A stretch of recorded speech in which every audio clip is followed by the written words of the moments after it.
Bienvenue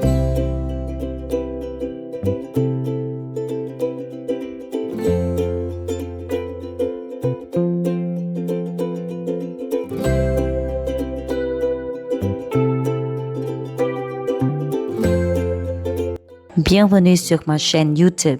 Je m'appelle Dieu et je vis au Vietnam. Aujourd'hui, il n'a plu toute la journée, alors mon beau-père est resté à la maison. En fin de l'après-midi, lorsque la pluie s'est arrêtée et que le jardin est devenu un peu plus cher, nous avons décidé d'aller attraper un canard pour le dîner. Comme souvent, il y a mon beau-père, mes deux enfants, Minh, Bo et moi. Cette maison a plus de 40 ans. Mes beaux-parents y ont vécu pendant de nombreuses années. Aujourd'hui, ils utilisent surtout le terrain pour cultiver des légumes, des fruits et élever des poules ainsi que des canards.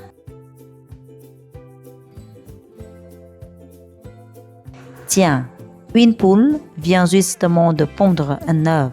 Mon beau-père le ramasse délicatement.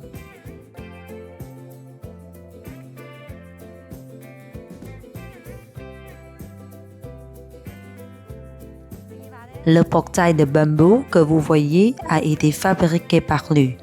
Il permet d'empêcher les poules et les canards d'aller dans les plates-bandes de légumes.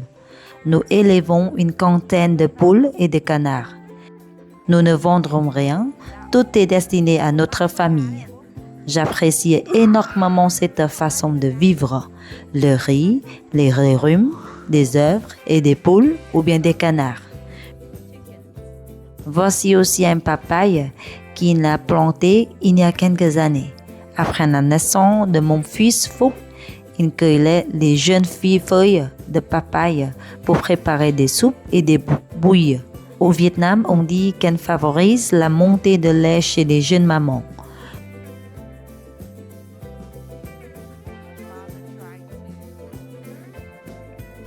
To catch a duck.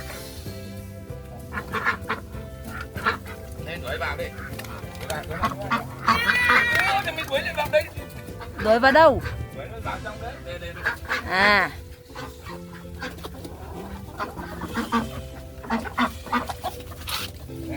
Ra kìa, đi ra kìa.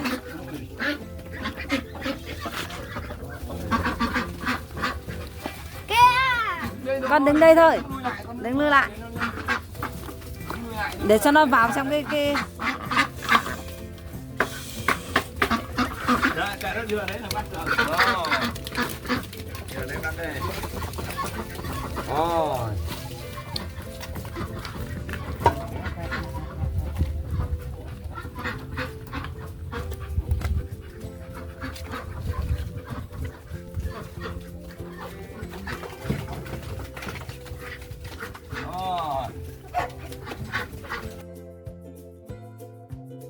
Après quelques minutes seulement, mon beau-père réussit à attraper un canard. Il pèse plus de 4 kilos.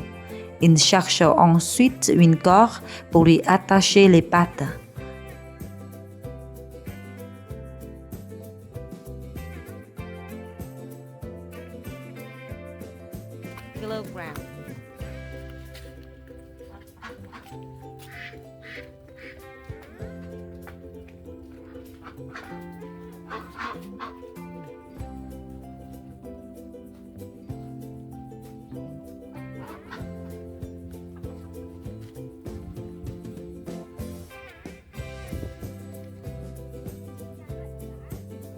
Mon beau-père m'explique qu'il peut reconnaître si un canard est un mâle ou bien une femelle, simplement à son cri.